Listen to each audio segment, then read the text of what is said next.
Bonsoir. C'est officiel, vous défendrez les couleurs de la principauté aux Jeux Olympiques de Paris 2024. Comment vous avez accueilli la nouvelle? Bah, j'étais un peu surpris parce que donc on était un peu dans le doute. La qualification dépendait de ce que d'autres fédérations allaient faire. Et j'avais perdu un petit peu espoir au cours de la semaine dernière. Et au final, bah, la nouvelle est tombée assez, assez vite derrière. Et ensuite, bah ouais, c'était plutôt cool, quoi. Ça a un peu été les montagnes russes niveau émotion alors.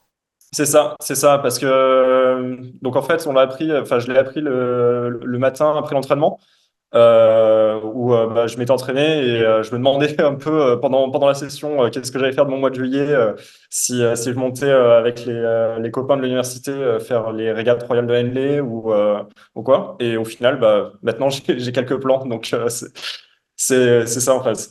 Ça met de très bons objectifs et ça nous remet bien dans le bain et la motivation à 100%, donc c'est plutôt cool. On le précise, Quentin, vous avez obtenu votre billet pour les Jeux au titre de l'universalité. À quoi cela correspond? Du coup, c'est parce que les places qui étaient, il y avait plusieurs places qui étaient remises en jeu sur la régate finale de qualification, et la plupart revenaient sur les pays qui n'avaient pas encore qualifié de bateau dans toutes les catégories différentes. Donc, on était un peu, enfin, j'ai fait une très bonne finale là-dessus, et malheureusement, enfin, je devais battre un des mecs hongrois pour être qualifié directement, enfin être sûr d'être qualifié sur ces places-là. Et bah, le Hongrois m'a battu sur vraiment la toute fin de la course. Donc voilà, et au final, on arrive quand même c'est une réallocation de quotas sur les mêmes règles, donc ça se dénoue bien. Oui, finalement, ce sont aussi vos performances et vos résultats tout au long de l'année qui ont finalement été récompensés aussi, hein. Oui, oui, oui, bah, surtout en aviron, on est surtout concentré sur ces deux régates de qualification, donc sur la régate européenne que j'avais fait fin avril et la régate finale de qualification, du coup, qui était en Suisse à la fin du mois de mai.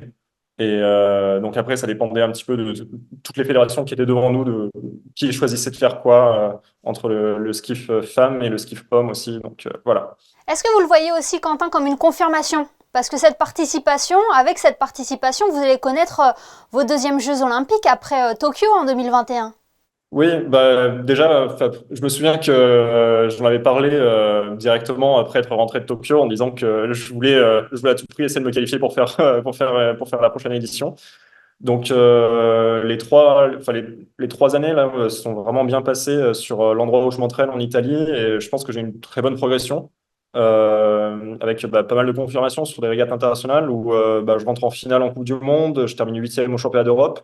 Donc, des bons résultats. Et ensuite, bah, ça a été sympa de réussir à concrétiser tout ça sur les régates de qualification et à décrocher un ticket. Et ça sera sympa aussi de voir figurer l'aviron, hein, une discipline qui a une place importante dans l'histoire de Monaco. Oui, effectivement. En plus, sur les Jeux de 2024, ce sera le centenaire du titre olympique, enfin, un des titres olympiques de John Kelly, qui a gagné, lui, pour les États-Unis, du coup, mais qui est quand même un peu relié à Monaco. Eh bien, merci beaucoup, Quentin Antonelli. Et évidemment, nous serons présents à Paris pour suivre votre participation aux Jeux Olympiques. Merci. Merci.